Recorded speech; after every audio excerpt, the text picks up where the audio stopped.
En poco más de 25 años, la mayoría de las economías más grandes del mundo serán las que ahora están emergiendo y superarán a los gigantes actuales como Estados Unidos, Japón o Alemania. La lista estará encabezada por China y seguida en este orden por India, Estados Unidos, Indonesia, Brasil, Rusia, México y en el séptimo lugar Japón. El primer país europeo será el noveno, Alemania. Y luego le seguirá Reino Unido. A continuación vendrán países como Turquía, Francia, Arabia Saudita, Nigeria, pero para localizar a España tendremos que irnos al puesto 26, cuando ahora somos más o menos la economía número 16 del mundo. Quédate hoy hasta el final porque el vídeo de hoy, bajo mi punto de vista, es muy interesante. Al final te voy a hacer una reflexión a la que llevo bastante tiempo dándole vueltas. Lo dicho, quédate previo like, que lo que hoy te voy a contar también te interesa. Ya verás.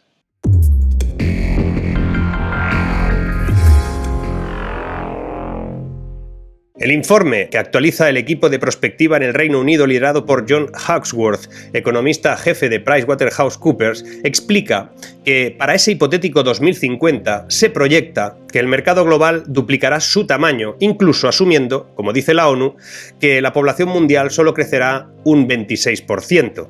Cualquier análisis a 25 años vista se tiene que tomar como indicios o tendencias únicamente.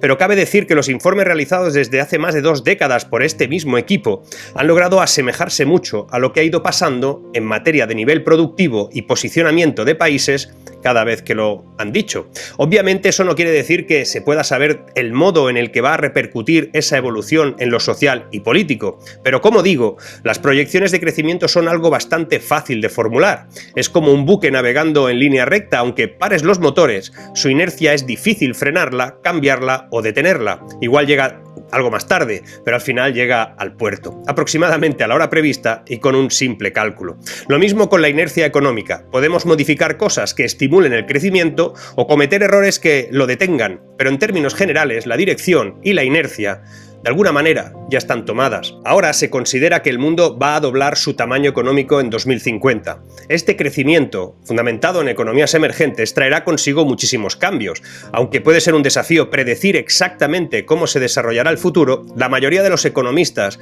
con los que he hablado y he leído están de acuerdo en una cosa: los mercados en desarrollo de hoy serán las superpotencias económicas de ese mañana inminente. En apenas 25 o 27 años, 6 de las 7 economías más grandes del mundo serán las economías emergentes de hoy, superando a Estados Unidos, que caerá del 2 al 3, Japón, que caerá del 4 al 8 y Alemania, que bajará del 5 al 9. Incluso las economías relativamente más pequeñas como Vietnam, Filipinas y Nigeria verán grandes saltos en sus perspectivas, clasificaciones durante las próximas 3 décadas, según ese informe que te decía. Ese informe se centra en la radiografía de 5 países con potencial de hipercrecimiento para averiguar cómo están viviendo los rápidos cambios que se están produciendo y sobre todo qué beneficios se obtienen al vivir en esos lugares y los desafíos a los que se enfrentan a medida que sus países asciendan en la clasificación. El primero es China. Poco que decir que no se sepa de este gigante, aunque se me ocurre un dato. Fíjate, medido por el PIB por paridad del poder adquisitivo, el PPA, que se ajusta a las diferencias de nivel de precios entre países, China ya es la economía más grande del mundo. En ese registro, China es la primera potencia económica del planeta. El gigante asiático ha visto ganancias económicas masivas en la última década, pero hay muchos analistas que prometen, o por lo menos aseguran, que eso solo es la punta del iceberg de lo que les depara el futuro. Pero China tiene ya un problema importante. Resulta que China está a punto de pasar uno de los grandes puntos de inflexión demográficos. Según leí en el Financial Times, el punto de inflexión al que se referían en ese artículo era el de que los pañales para ancianos ya se están convirtiendo en un mercado más grande que el de los pañales para bebés. Y eso es preocupante. El segundo país analizado es India. Se espera que el segundo país más poblado del mundo experimente un crecimiento masivo durante las próximas 3 décadas, con un crecimiento promedio del 5% del PIB por año, lo que la convertirá en una de las economías de más rápido crecimiento en el planeta. Para 2050 se proyecta que India sea la segunda economía más grande del mundo, superando a los Estados Unidos incluso y representando el 15% del PIB total del mundo. De hecho, los resultados de ese crecimiento, aunque han empezado a notarse y a tener un cierto impacto en los residentes, el gasto en infraestructuras se ha debilitado, porque cada vez necesitan más, incluso cuando salen más coches a las calles, lo que ha repercutido también a niveles de contaminación, especialmente en centros urbanos como Nueva Delhi, en tasas absolutamente insoportables. El tercer análisis se centra en otra potencia emergente, Brasil. Esta economía sudamericana se convertirá en la quinta economía más grande del mundo para 2050, superando a Japón, Alemania y Rusia en el proceso. Con una abundancia de recursos naturales, Brasil ha hecho crecer su economía rápidamente en las últimas décadas, pero enfrenta desafíos en su lucha por controlar sobre todo la corrupción gubernamental y la inflación, que ha mermado mucho a esa economía en los últimos años. Pero algunos de los desafíos han permitido que Brasil sea uno de los primeros en adoptar tecnologías que vienen como resultado del alto costo de proteger el efectivo contra la inflación. Por eso Brasil se ha convertido en pionero, hasta hace poco, de la tecnología financiera. Los equivalentes de PayPal y Venmo han sido pura rutina financiera en Brasil durante más de 2 décadas, incluso antes de que los teléfonos inteligentes nos inundaran. Lo hacían negociando a través de colmenas repletas de cajeros automáticos en las capitales de ese país. En mi primer viaje a Brasil, en 1999, me sorprendieron los halls en las sucursales bancarias donde no había casi personal, pero sí decenas de cajeros dispuestos lateralmente donde los brasileños negociaban sus salarios y adelantos con una máquina. Eso en aquella época era algo muy raro para un europeo. El informe se centra también en un cuarto país que crecerá de manera importante en las próximas 2 décadas, México. Para 2050, México estará a punto de convertirse en la 7ª economía más grande del mundo, saltando 4 puestos desde su actual 11º en la clasificación. Un enfoque en la fabricación y en las exportaciones ya ha impulsado gran parte del crecimiento en los últimos años, aunque las condiciones económicas actuales han obstaculizado las ganancias potenciales. El desafío de esta economía está en su dificultad para mantener su valor frente al dólar y a una tendencia muy tóxica, especialmente ahora, de buscar enemigos en la historia. Culpar a España, a la España actual, de lo que sucedió en el siglo XVI es como mínimo revisable, ¿no? El quinto análisis focaliza en el motor africano, Nigeria. Nigeria es una de las economías más grandes de África y está lista para crecer a pasos agigantados hasta ese 2050. La previsión ronda un promedio del 4,2% año tras año, lo que la llevará a este país a subir 8 lugares del 22 al 14 en esa clasificación de los países con mayor producción dentro de apenas 25 años. Según los datos del Global Entrepreneurship Monitor, más del 30% de los residentes de Nigeria son nuevos empresarios o propietarios gerentes de un negocio, una de las tasas más altas del mundo. He estado en 2 ocasiones y es un país de contrastes por lo grande que es. Los recién llegados deben establecerse o en Lagos o en Abuya. Ambas grandes ciudades con buenas escuelas y excelente vida social tienen un problema de seguridad. Es complicado. Por cierto, una cosa off topic. Allí en el norte del país conocí a una gente que tenía hienas amaestradas como si fueran mascotas. Pero volvamos. Es muy complicado tomar referencias a un futuro tan lejano, aparentemente, pero como os he dicho al principio, la tendencia de crecimiento en economías de un país es un recurso factible para análisis. De ahí que sería bueno hacer algo con el análisis de esos drivers que podrían conducir a esos países a ser potencias económicas, mientras que otras, que ahora lo son por herencia y no por acción, lo puedan dejar de ser. El primer driver sería el propio PIB, el PIB por cápita inicial. Hay una relación negativa, significativa, entre los niveles iniciales de ingreso promedio en una economía y el posterior crecimiento del PIB per cápita, lo que refleja habitualmente un hecho. Básicamente que, en igualdad de condiciones, un bajo nivel inicial de desarrollo económico brinda más oportunidades para ponerse al día con los países de mayores ingresos, haciendo uso de tecnologías e ideas.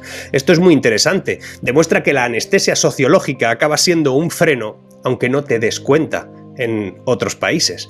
El segundo driver es la inversión. Es totalmente determinante para el crecimiento económico, pues con un aumento de un punto porcentual en la inversión asociada, se logra un aumento de 0,15 puntos porcentuales en el crecimiento promedio anual del PIB real per cápita. La inversión puede impulsar el crecimiento económico, apoyando el desarrollo de infraestructuras en áreas clave como por ejemplo la energía, el transporte, impulsan el progreso tecnológico y aumentan la productividad. Lo interesante es que si tomamos tomamos como referencia los últimos años y los informes del Banco Mundial y de algunas otras instituciones de segundo piso como el Banco Centroamericano de Integración Económica para el que trabajo, bancos que otorgan crédito a otros bancos, por eso se les llama de segundo piso, si los tomamos como referencia, veremos que el nivel de inversión en los países emergentes ha crecido y crecerá de manera exponencial, lo que repercutirá en ese cambio en la clasificación que te estoy comentando hoy. Otro driver, el tercero, será la educación. Un aumento de un punto porcentual en la matriculación en escuela secundaria se asocia, y se sabe, a un aumento del 0,05 puntos porcentuales en el crecimiento real del PIB per cápita. Si bien este es un impacto menor que el de la inversión, hay que reconocerlo, es más probable que los beneficios de la educación se acumulen durante periodos de tiempo más largos, a medida que los titulados de la escuela, en este caso, por ejemplo, de secundaria, pues vayan ingresando en la fuerza laboral. El desafío siempre es la formación. Y a veces eso parece que lo olvidamos. Un cuarto condicionante al crecimiento es la deuda soberana de los países. Hay una relación negativa entre la deuda del gobierno y el crecimiento, pero el impacto es de una magnitud relativamente menor en comparación con las otras variables del modelo, curiosamente. Los altos niveles de deuda pueden hacer que los gobiernos de esos países sean vulnerables a las crisis financieras y monetarias, especialmente si éstas implican un gran endeudamiento en el exterior, y por lo tanto tienden a estar asociadas con una mayor inestabilidad macroeconómica, una inflación más alta y un crecimiento a largo plazo más lento en promedio que podría afectar esa clasificación. Este factor determinará que países emergentes sean capaces de afrontar el futuro que explica ese informe o no. La hambruna que se prevé en los próximos meses en algunos de esos países, la inflación desbocada y la incapacidad para sofocar movilizaciones sociales podría modificar un poco todo eso. Sin embargo, la deuda, inflación y déficit en otros países que ahora lideramos la clasificación también tiene un problema grave, que es el empobrecimiento social, económico, sobre todo por culpa de una dependencia, como hemos visto últimamente, de mantener las impresoras a toda marcha. Y la quinta clave, las exportaciones de materias primas. La fuerte demanda y altos precios de las materias primas durante la mayor parte de los últimos 15 años han tenido un impacto muy positivo en el crecimiento de los mercados emergentes. Y eso les ha ido muy bien. De hecho, el impacto de las exportaciones de materias primas en el crecimiento de cada uno de esos mercados emergentes ha sido absoluto. Aquí, por cierto, China pues lo tiene muy bien montado. Ahora mismo es la mayoría propietaria de las explotaciones en muchísimos de esos países. China.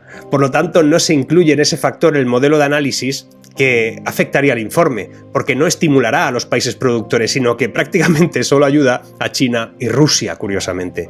A mí, esta es la reflexión que os quería lanzar. Tras revisar y estudiar este y otros estudios, me queda claro que Europa tiene que reinventarse como modelo social y económico lo antes posible o nos convertiremos en irrelevantes. Y más atendiendo, sobre todo, a temas demográficos. Estamos en medio de una tendencia global que no ha recibido suficiente atención. Hablo de las tasas de fertilidad que se desploman y poblaciones que se reducen.